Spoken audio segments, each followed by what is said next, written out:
Тутунарите ќе добијат субвенции за секој предаден килограм на тутун. Не се оправдани стравовите дека ќе се смени начинот на субвенционирање.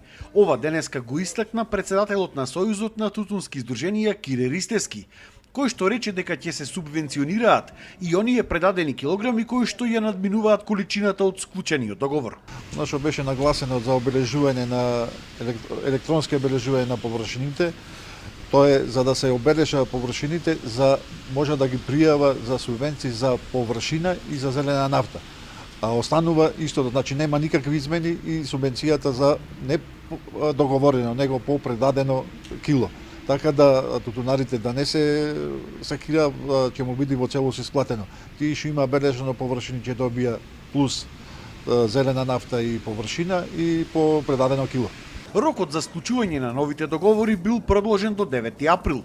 Според информациите на Сојузот, кај сите откупувачи имало зголемување и на бројот на кооперанти и на бројот на површини, а во однос на понудените цени од страна на откупувачите ќе се барало зголемување со анекси на договорите. Нови цени нема, тие што ги добивме на почетокот, да речем во февруар месец за 435, 370 и 310 денари, други цени немаме. Очекуваме пред почетокот на откупот да се избориме со анекс договори да ги коригира центар. И тоа што се е зголемен, да речем, репроматеријалите се со кризата што е на Блиски Исток, така да очекуваме дека ќе има и тука некоја промена на откупните цени.